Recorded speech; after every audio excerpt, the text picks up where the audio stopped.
gray veil covers the town, the light of the sun. I don't want to reread this, unfortunately, so...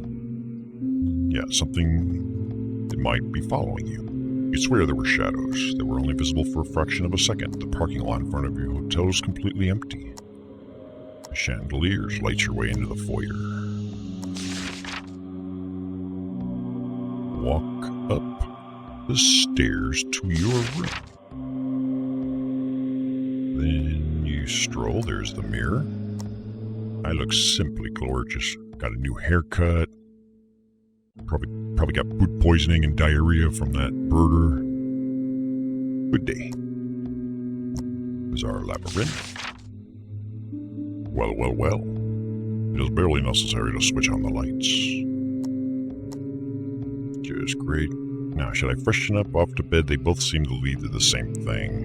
I'm just gonna go off to bed. Drop into bed. So we can have our little nightmare.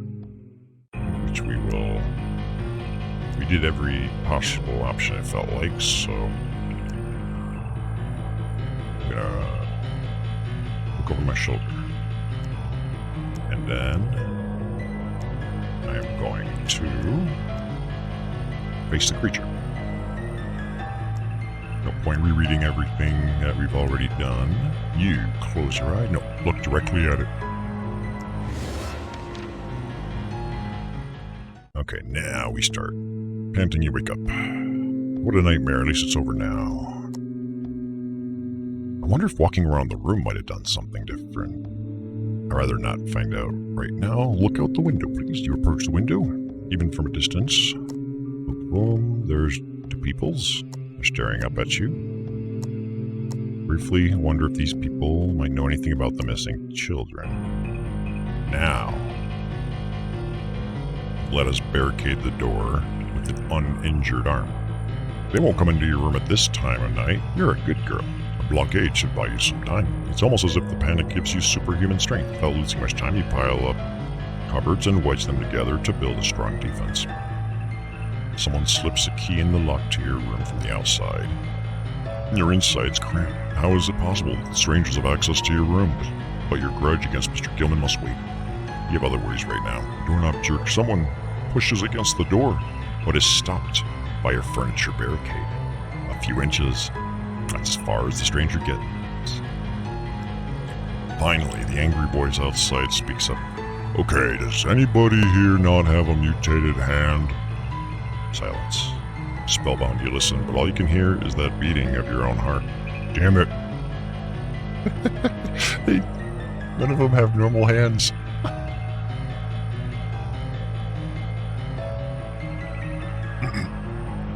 The people start to complain and accuse each other. People seem to be walking up and down, but eventually they move away from your room. It sounds as if doors to other rooms are being opened. Slowly you sink down to the carpet. You didn't notice it before, but you are now bathed in sweat. Uh-oh. When you can no longer hear footsteps or shouts from the outside, you stagger back to your bed. Although you are not 100% sure whether you are safe, sleep tempts you. It's just after midnight and your eyes are tired. Was this the only horde of armed lunatics on the road at the time? Spend the rest of the night.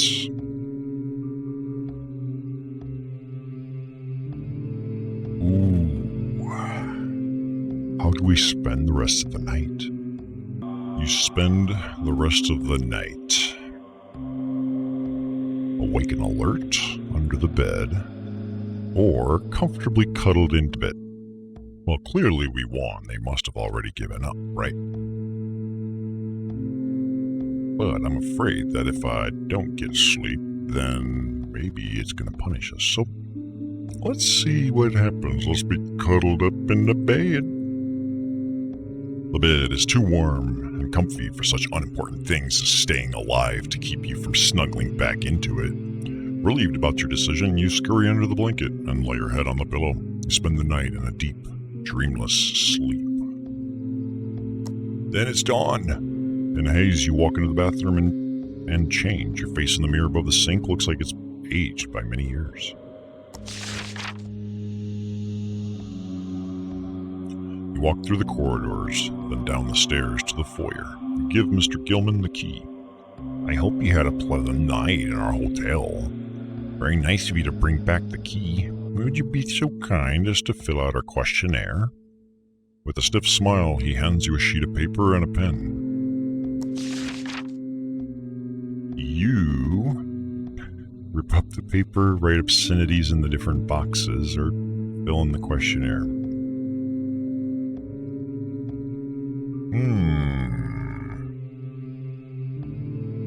I'm going with obscenities in different boxes.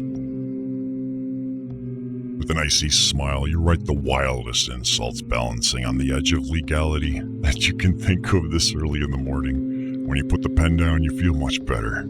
You had to get that out.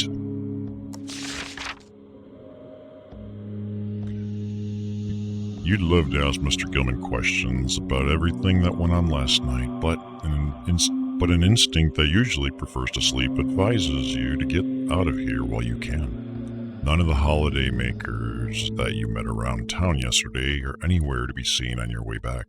The bus leaving Innsmouth for Boston is already waiting for you. Uh-oh. It seems to be just waiting for you and a handful of the disfigured villagers. Not a single tourist is among the travelers.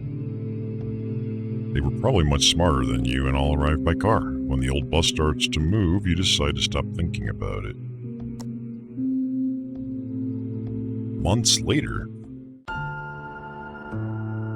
Wait, what? The first rays of sun caress your cheeks. A good day indeed. Even the traffic right outside your bedroom is moderate today, at least for this early time of day. A smile sneaks onto your face when you think about your trip to Innsmouth. A bunch of odd characters, no doubt. That's just what country folk are like. You already miss the sea breeze. Maybe another weekend trip to that little seaside town is in order soon. Living like high society on a shoestring budget, then you might also be able to try those fish delicacies you've been dreaming about. With a yawn, you bury your head back in your pillow, just for a few more minutes. Innocence. Cluelessly, you escaped from Innsmouth, all in a nice weekend. So we survived, but we didn't solve crap. All right, let's try a different. Let's go back to the town square. Load. Interface is really weird. Beating heart of the city.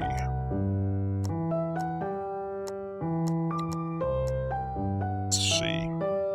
Let's go do something different this time so that we have more to read and new stuff. Let's see, town square, you decide to... Not the fountain, not the police station. Let's go to the town hall. We haven't been there yet.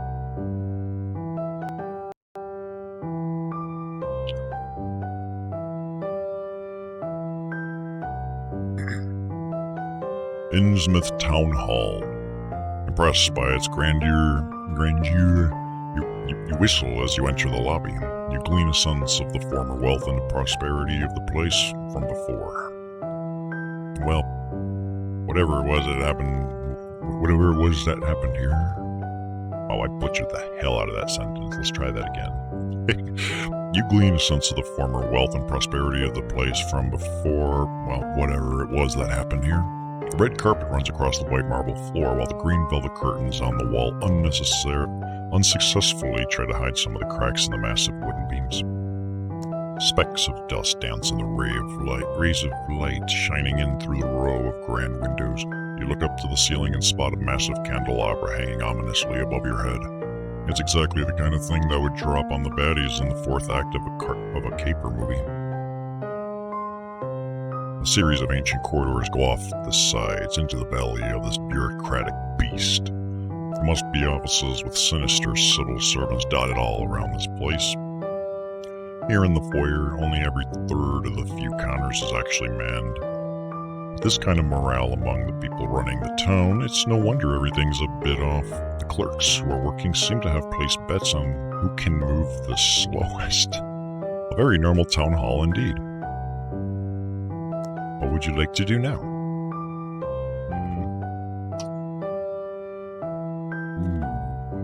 Mayor would be the most corrupt of the bunch. Inspect the lobby, please. You keep looking around the lobby. There doesn't seem to anywhere you could get a ticket for the queue.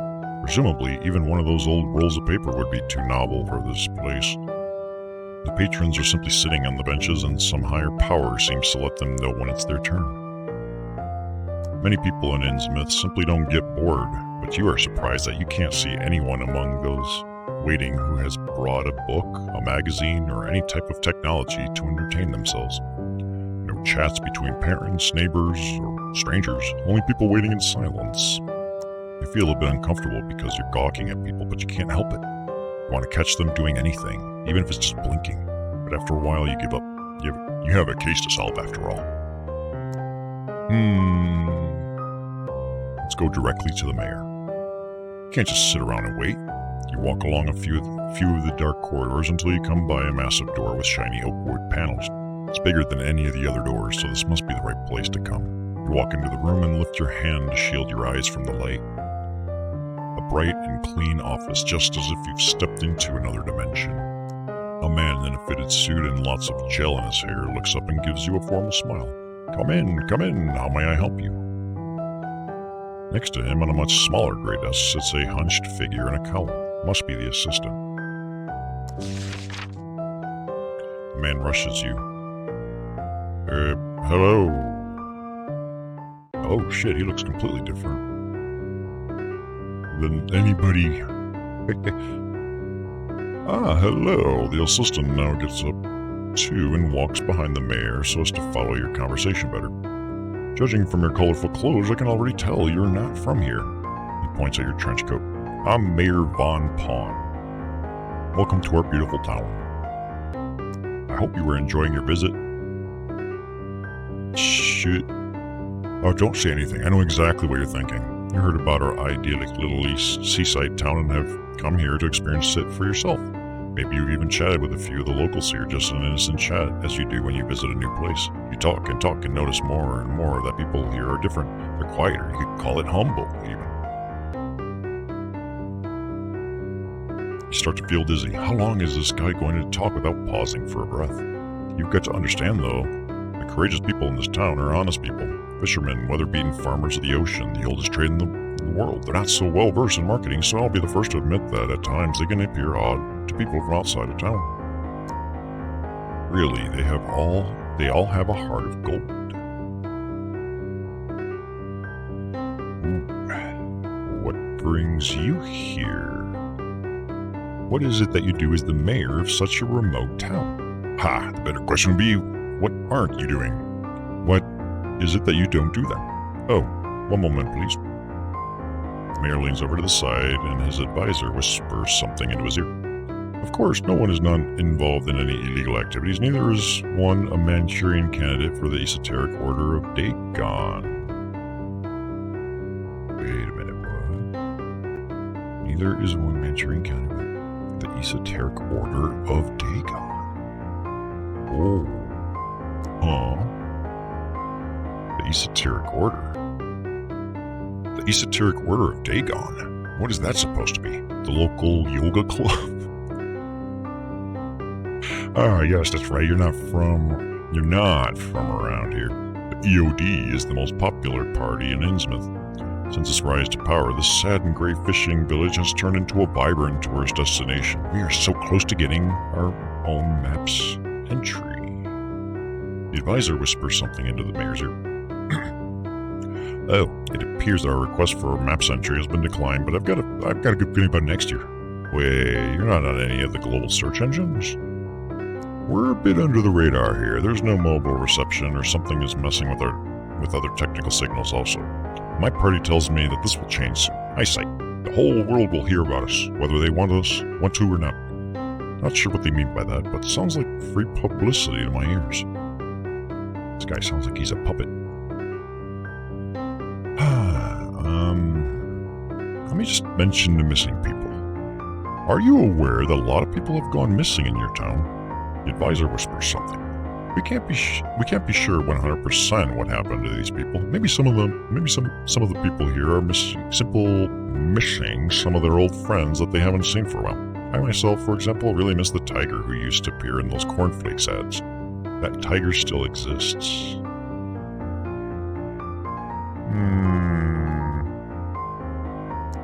Really? Oh man, I wish we had proper TV reception here. Let's mention the missing girl again. Oh, it's the same thing. No, it isn't.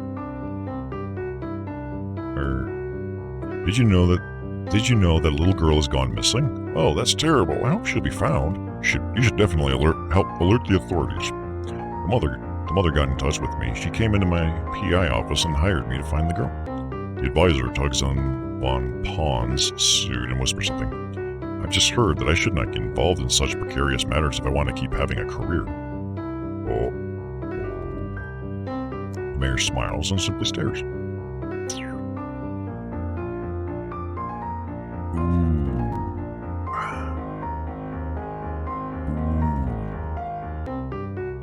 Come on, man, ask him for help. This is about a child, for God's sakes. Have you no decency? The eyes of the stiffly smiling mayor wanders briefly over to his secretary, who slowly takes out a tiny pipe. He blows deep into it deeply once, but there's no sound. Damn it, are they going to let a pack of dogs loose? Worse than that, two men enter the room. They're security by the looks of it. The fingers of the two are already caressing their batons. Without being informed about the situation, they come straight at you with bored faces. Oh boy. Follow us. Okay, just follow them. You throw your hands in the air in an exaggerated gesture and follow the security personnel out of the office. The two don't even look around for you. They're simply continuing a pretty boring chat. Jesus, even the town hall security guards are walking sleeping pills.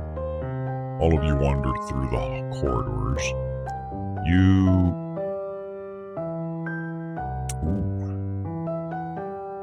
I kind of want to keep following them just to see where we go.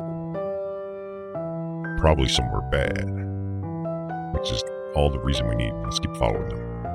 Strictly speaking, these people represent the law, and you do not want to make an enemy of the law without causing them any trouble. You follow the guards who lead you back to the entrance of the town hall. One of the guards opens the heavy door with a stained sigh. The other puts his hand on your shoulder. I'll tell you this just once, stay away from the mayor. He's a busy man. The man at the door makes a sound that probably counts for laughter in his world. To you, it sounds like a fish choking on land. Before you can say anything, they push you roughly over the threshold of the door. You stagger into the square in front of the town hall. At the last moment, you manage to catch your balance. At least you are spared a rough landing on the pavement. Oh, God. Maybe I should have tried to resist and give them the slip. Or they would have just beat me and then I can't survive the night. Innsmouth Town Hall was a strange experience. You decide to avoid all other town facilities in order to not waste any more precious time. Following an inner voice, you march towards the little alleyways. Okay. Town center is dilapidated, so now we're in the alley section. So we're gonna skip past the text we've already read as it describes it. 1970s.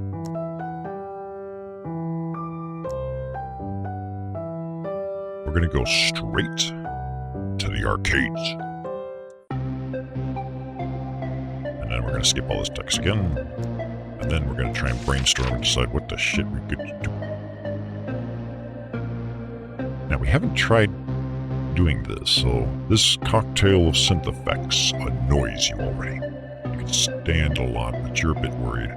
Tinnitus, epilepsy, and you're pretty sure you've heard about carpal tunnel syndrome in connection with computer games. Nevertheless, you do like games after all. You're not completely dead inside. A few tourist families who have ventured into the city center with you were all dragged in here. That's the same. Skip. everything's beeping.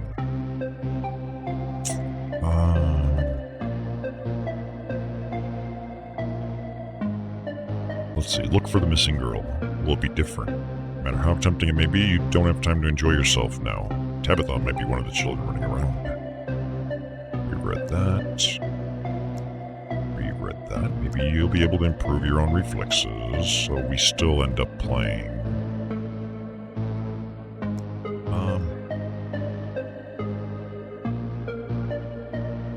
I'm gonna try the other first-person shooter.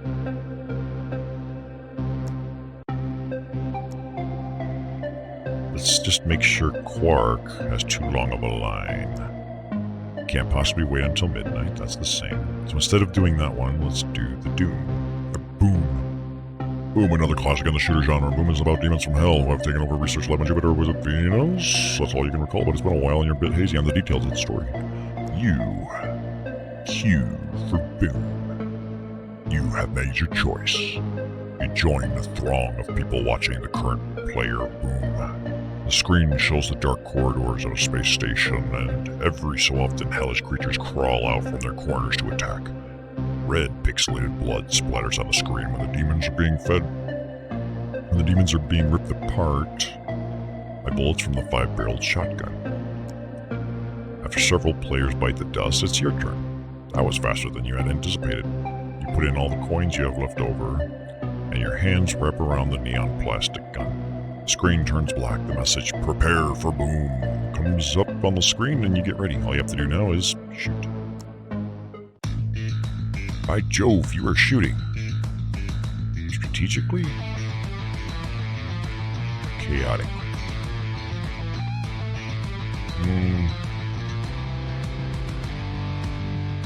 We're gonna shoot chaotically.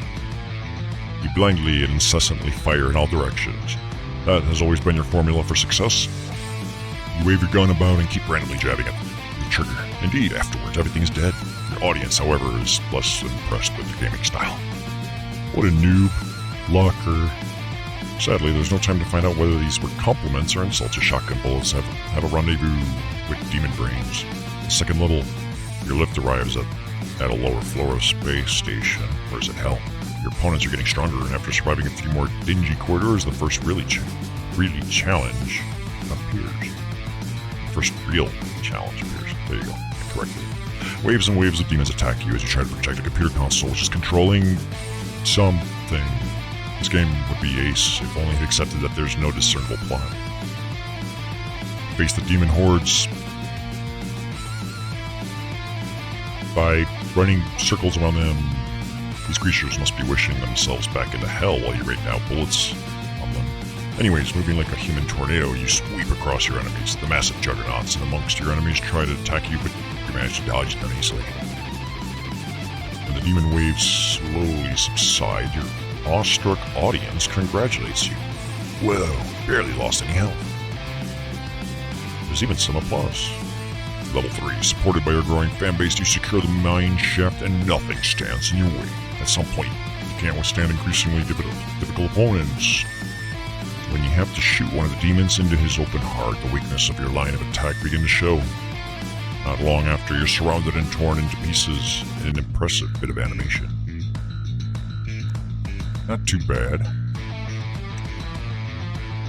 One of the teenagers says, to try to cheer you up. My turn. Another cry as he grabs the plastic gun from your hands. Oh well. Oh fuck. Okay, that didn't go well then. Machine took all your coins, but it was worth it. Give the search for Tabitha another go, but given the bad lighting in here, even if the girl were standing a mere 2 yards away, there's no way you would recognize her. Oh crap.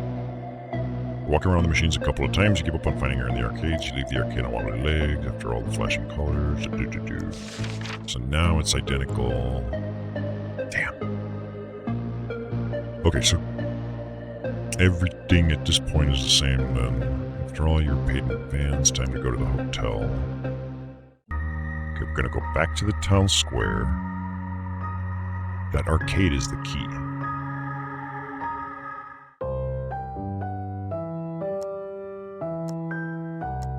So we're gonna skip or actually, hold on, scope out the surroundings. We haven't done that yet in Times Square. Oh. Never mind, it took me to the alleys. I have another thought. If we went to the arcades, however, forget the shooters, the ones where we passed out, it lets me play more than one game. If we're looking for high scores to see if a name shows up. Anyways, babble, go. Cocktail of Suns gives me nostalgia. Everything is beeping and flashing. Look at the games. One of the most important lessons you've learned, not from your own cage, but television, is to look for the small things. Only an absolute beginner would ignore the slot machine. Wait, the slot machines? I wonder. You, on the other hand, blah, blah, blah, you'll be on high score tables. Maybe you'll be able to improve your own reflexes, toughen your blah, blah, blah, blah. We've already seen that. What would a little girl want to play? I don't even know if pinball machines let you put in a name. So we'll go... or none of those is an option. Let's take a look at the retro games. But we'll actually just try them and not go ham. You can see a bunch of old machines which look like they're from the late 80s. There are barely any people here. A lot of the small screen shows scroll flash pixels that are barely recognizable as games. Some of them even have 2 colors. At least the games are cheap. Yeah, let's try playing for a little bit. Which one? All of them. Polypixel War. Whoa, an ancient game. You appear to be in a spaceship and must shoot down triangles. Or protect triangles? It's a bit unclear. You push a few buttons. Wait, keep playing. When the triangles hit you, your energy goes down. When you shoot and miss them, the same thing happens. You're not really sure what your goal is. Okay, let's just say enough now. Street Kicker 2, the mother of all beat-em-up games, a classic fight game with lots of colorful fighters. Think about playing for a few rounds. Yeah, select a fighter.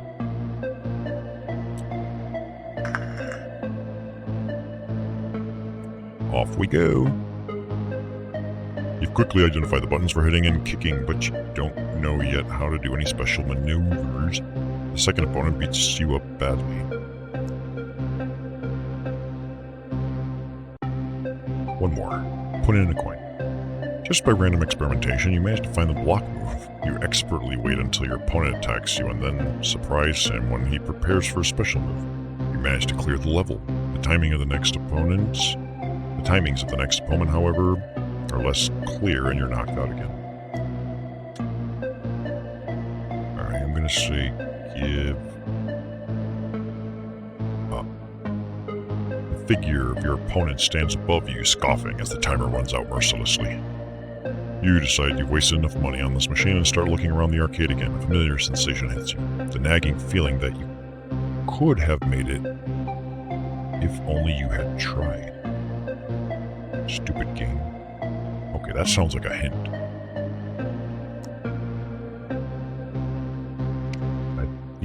It might be, though, related to this. Because this one messed us up. That might be just because I chose that one. At least you've heard of these other games, but you've never heard of Pixel Bus. Well, we've read that, so it's entertaining. Keep playing. The subsequent levels involve more shapes and colors, but no missing girls. Alright, switch to another game. P-Fried. It's kind of a jump and run. In this game, you're an office worker called P-Fried, whose tie keeps sticking out at a weird angle. Yeah, it's all a bit boring. Keep playing, you've got nothing else important going on. Oh wow, the blue level again. This game is boring. Just one more level? Green level, blue. Green, white, blue, white, blue.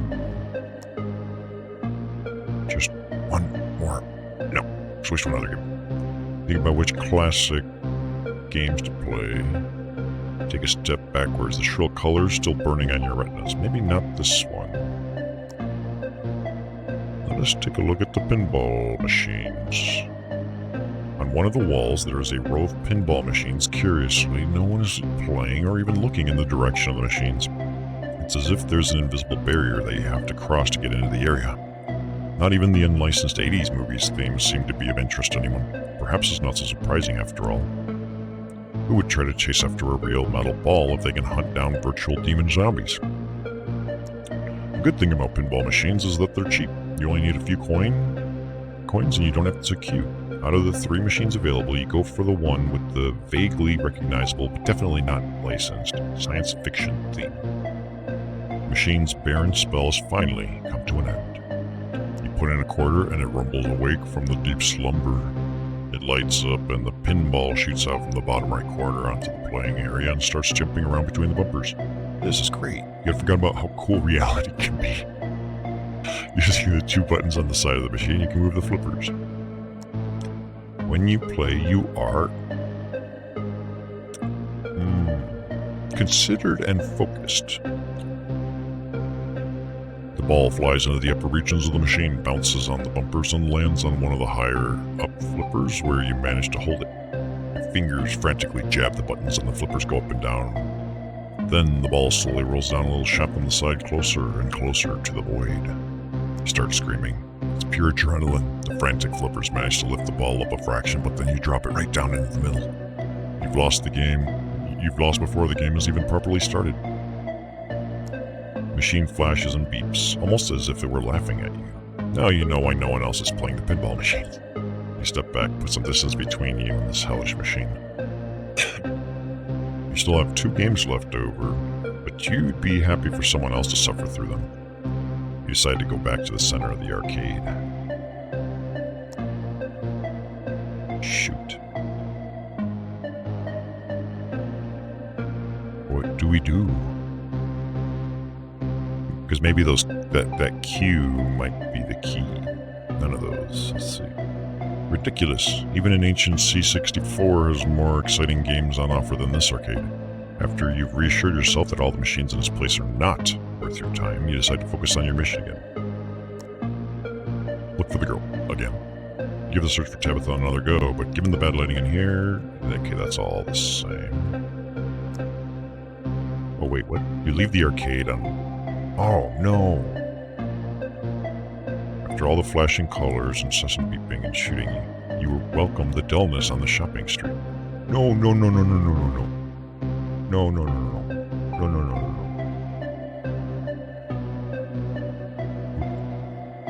no. It feels like I'm messing up bad. Hell, gives me nostalgia. I'm going to do the retro games again, but we're going to spend more time on the fighting game. It felt like it was giving me a hint. Maybe not. Look for the missing girl. Boop, boop, boop. And retro games. At least the games are cheap. Better not touch them. No, try playing. Street Kicker 2. Time to go ham. Classic fighting. Select a fighter. Off we go. Put in another coin. Just by random experimentation, we did that one. Now we go. Put in another coin. You put more money into the machine. You discover that one of your moves briefly stuns your opponent for long enough to do one of your own moves. Professional gamers call that a stun lock. You don't do enough damage to knock out your opponent, but when the timer runs out, you win because your health bar is a little bit fuller than the other guys. Yet in the next level, your opponent manages to block your attack and you lose again. Maybe you should start doing your actual job. Maybe you should shut up. Put in another coin. You want to put in more coins, but you're out of quarter. Oh, shit. You want to put in more coin, but you're out. You take this as a sign to continue doing your job. Or look for other gaming machines. Frantically search your coat pockets. Jackpot, a quarter and a few nickels. This should do nicely.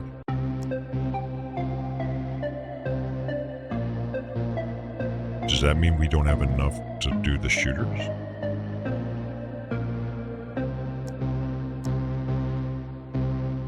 Alright, let's piss off these kids. I think that's the key. I'm gonna skip that. Go ahead and queue. Assuming it lets me.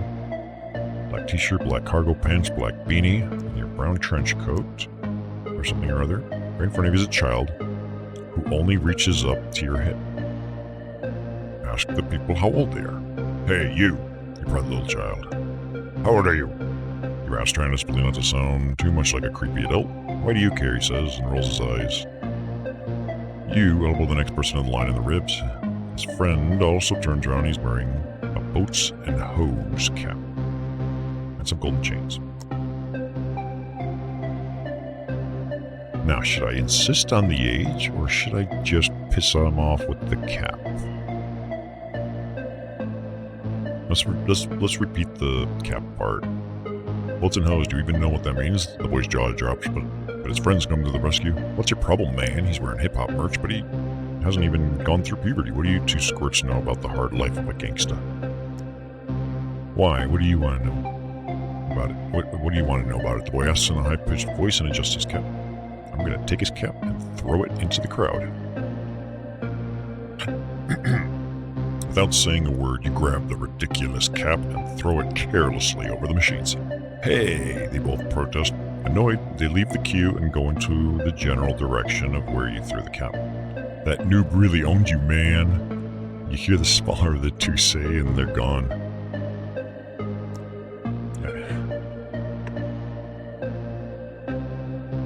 After a few players are knocked out, it's your turn. Quicker than you thought, you put all the coins you have into the machine. Your hands clasped with a black plastic gun, feels good, the screen goes black. The slogan, Mason, blah blah blah, we've read that. Okay, now should we skip the intro? The fact that it lets me make a choice makes me question why. Let's watch the intro. Headquarters of Parasol Corp, a healthcare company. After the 22nd quarter, shareholders demand some drastic measures such as the redundancies or the opening of new markets to increase dividends. Wow, who would have thought that the developers of a zombie shooter would actually take this story seriously? You're genuinely curious about where all this is going. But there's resistance behind you. Boring. Don't you want to know what happens next? You turn around and you look at the young people all around you. Don't you want to know what's going to happen next? Nope. Come on, man, start. Fuck you, keep watching the intro. You try to hush the people behind you. The video keeps playing. The camera zooms into a white conference room in which pixelated people gesticulate wildly with their arms. In order to appease their shareholders, Parasol Corp expands its research into influence vaccine. A white block appears. It looks like it's supposed to be a building. In front of its doors, there are some blobs who seem to be holding signs up into the air. The process is made difficult due to regular staff strikes. There are lengthy negotiations with the unions. It's much calmer behind you now. Keep watching. The first tests are very promising. The voice continues. The first test of the vaccine happens during the... Wait, maybe that's also supposed to be a quote. The first test of the vaccine happens during influenza season, and the batches of vaccines are delivered to doctors' offices and hospitals. Please kill me, someone in the crowd says, but another person shushes him. They like it too. Graphs fill the screen. Lots of graphs. The annual budget shows initial positive trends, but because of the research... Oh wait, maybe that's all supposed to be quote 2. The annual budget shows initial positive trends, but because of the research investments, profits are still low. Parasol Corp breaks even. Unions signal their willingness for compromise in order to keep their jobs. I really hope they're going to make it. My dad lost his job last year when he lost the house, the young boy says. Next. Oh shit, sorry. I really hope they're going to make it. My dad lost his job last year and we lost the house, the young boy next to you says. Oh man, I'm sorry, says someone else in the crowd. There are now barely any impatient comments from your audience. It seems as if no one has ever let the intro of this game play to the end. No one is saying a word now. Keep watching. Stock exchanger.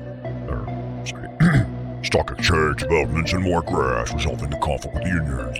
The voiceover calmly reports how Parasol Corp manages to become financially sound again and slowly turns into the market-leading health company. It engages in social projects, provides jobs, supports the economy. The whole audience now contemplates in silence. Lots to chew on here, and you even think that you've learned some new things about business plans and economic strategies. The intro reaches its final part. A lab assistant accidentally knocks over a sealed test tube and its greenish contents spread out on the lab. Then everyone turns into zombies.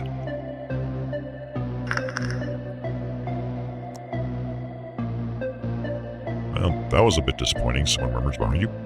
Indeed, compared with the carefully researched background of Parasol Corp, the part with the zombies seems sloppy. The intro fades and the game continues.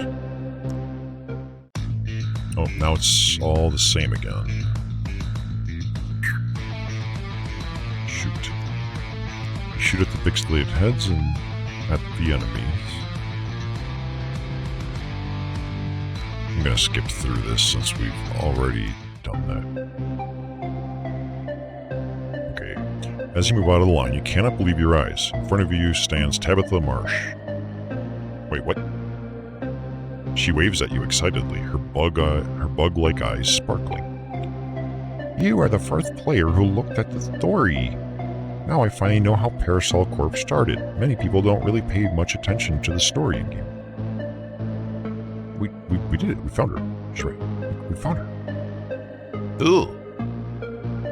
Fuck. Words fail you. Grab her? No, we should probably talk to her. She might be contagious. It was not to scare the girl. You gently sink down to your knees. Tabitha, your mother has asked me to bring you home. The girl scrunches up her face. What? My name isn't Tabitha.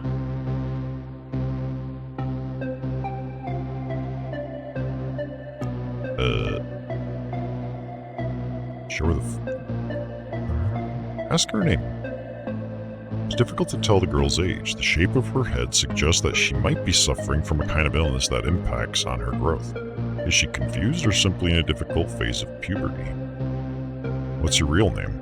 The girl smiles. I'm Evelyn. Visibly uneasy, the girl nods. I shouldn't be here anyways.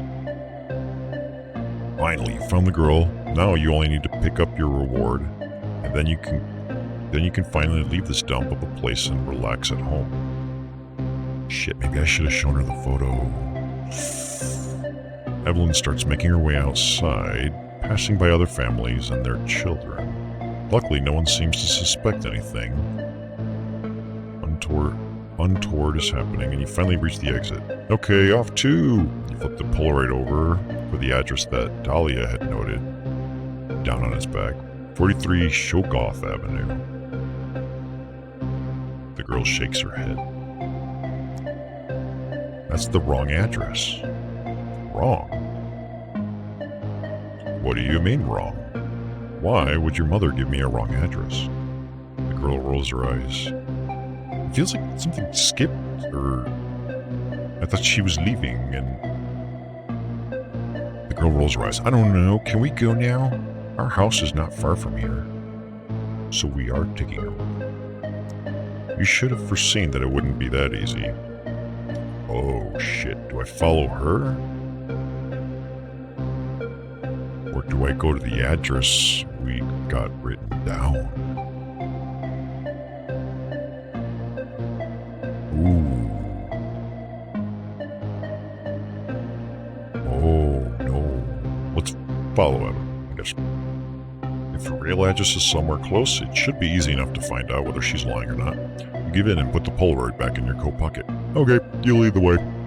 Evelyn is visibly relieved. She points at a little side street you hadn't noticed before. Got a bad feeling about this. The little girl is leading you across town. When you read the street name... Oh, fuck me. Rylech Road. Let's go with that. When you read the street name Rylech Road, you realize that you're on your way to the northern part of the city. Had you followed the address that Dahlia left you, you would have ended up in a completely different area. The other end of town, to be exact. I wonder what would have awaited you there. Evelyn strides ahead purposefully into the area in which she claims to live. Apart from the two of you, there's no one else on the streets, although it's only late afternoon. But you can sense that you are not alone. The curtains in the windows of the surrounding houses are constantly moving. The streets are getting narrower and narrower. Good thing you don't suffer from claustrophobia.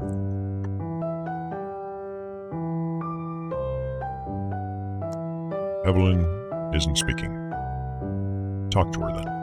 Nothing wrong with clearing up a few things while you're walking. Hey, listen. Evelyn slows down and looks at you expectantly. Something appears to make her sad. Why does your mother think you've gone missing?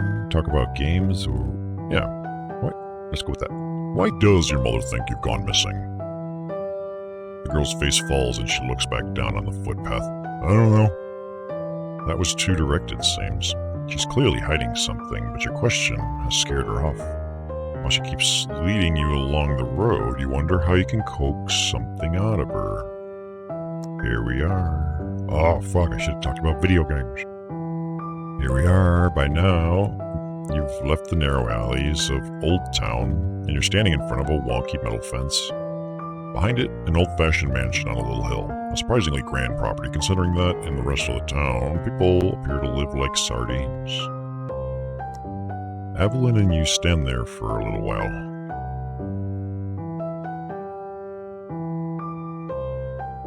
Are your parents rich? Are your parents rich? Do your parents own the town? Is your family rich? I tried to ask casually. If only you had known that Dahlia was stinking rich, you could have charged more for this whole case. Maybe that's still an option. My family inherited a lot, but that was a long time ago, she says absent-mindedly. Right, shall we go in? Evelyn nods bravely. She fishes around in her pockets and gets out a small set of keys with two shiny golden keys. She takes the larger one of the two and puts it into the lock of the gate. A bit rusty, she says apologetically.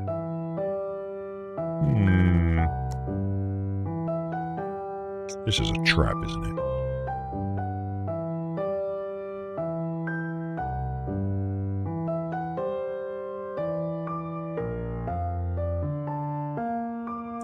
Despite the fact that she must have opened the gate many times, Evelyn needs a few attempts to finally open it.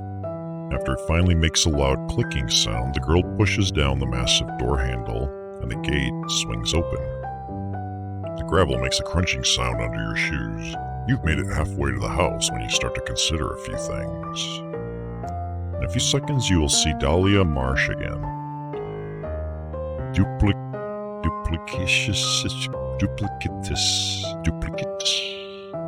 Duplicatus Maria Darsh, Dahlia Marsh. A shiver runs down your spine. Evelyn is already walking up the stairs to the porch and is nearly at the door.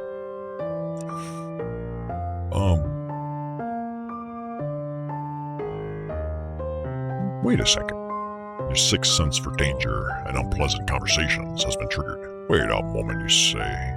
Just when Evelyn is about to put the key in the door, the hand with the set of keys drops and she turns around with a surprised expression on her face. Your mind is racing, even by your standards. What is it that you want? Well, I'm not leaving. There's something cool gonna happen, obviously, so, never mind. Let's just go inside. Can't really think of what you want to say, and there's the matter of collecting the bonus for solving the case. Never mind. Let's go inside. Evelyn nods.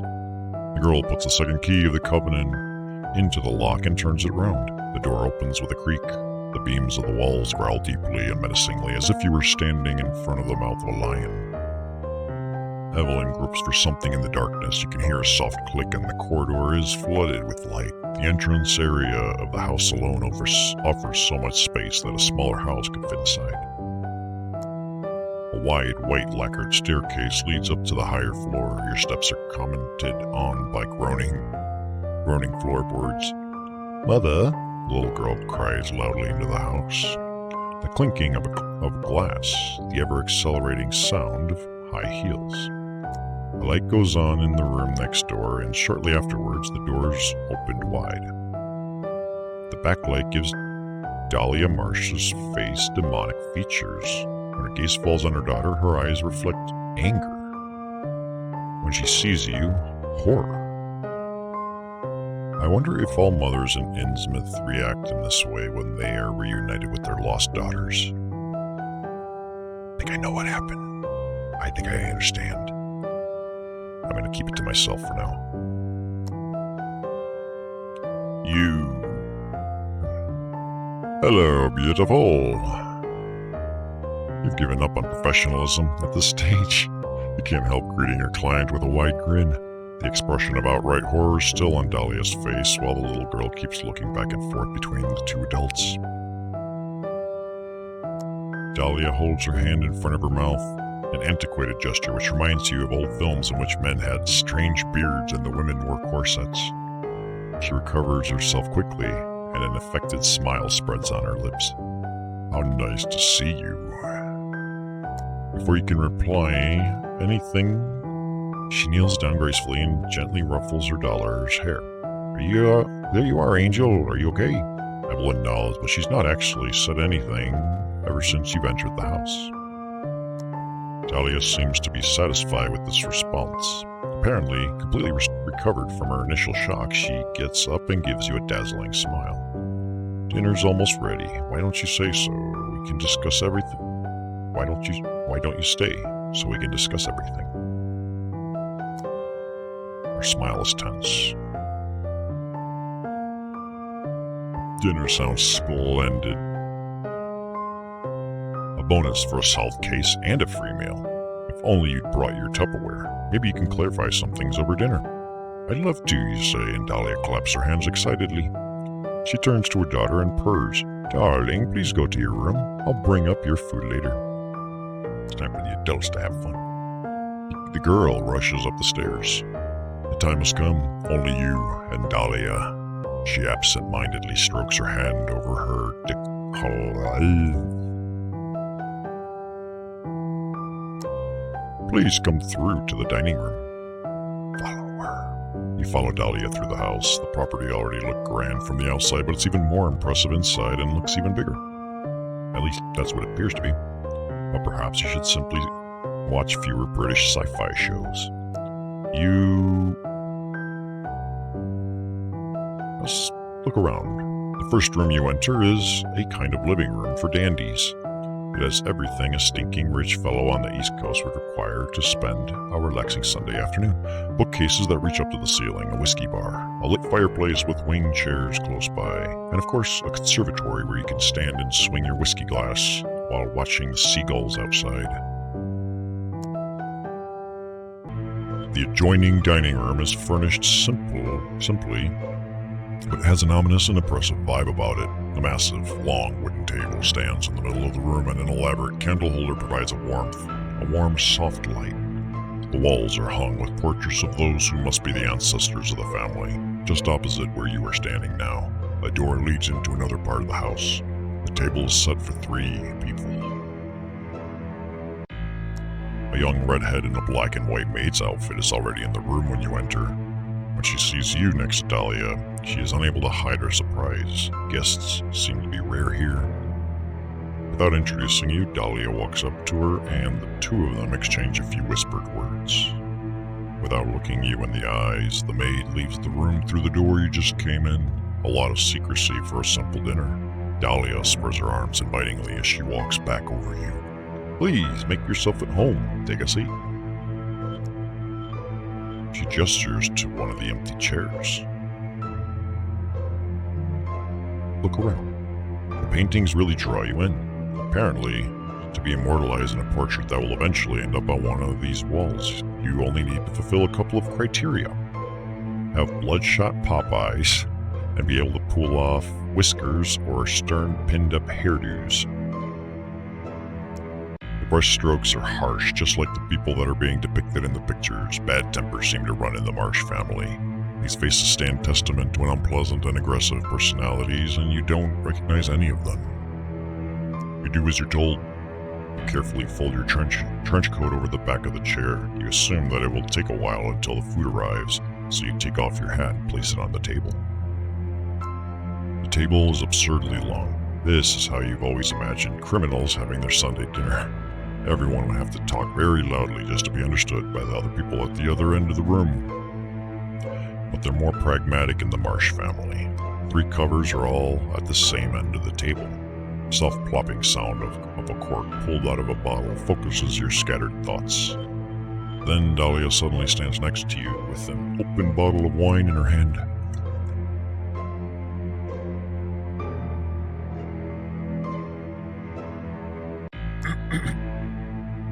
How about a glass after all this excitement?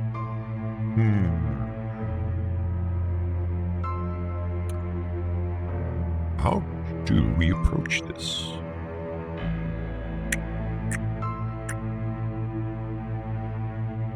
Yeah, here you go, fill my glass. A sip of overpriced wine surely can't hurt. Where else would you get the opportunity to taste a vintage? Surely not in the decrepit dive bars that you normally end up in after work. Dahlia fills her glass almost to the brim, but is less generous with her own. She puts down the bottle on a little metal tray on the table, then raises her glass. What shall we toast to? To my success. Good choice. Glasses clink. Clearly pleased, Dahlia starts smelling the bouquet. The bouquet of her wine. Of the wine. You...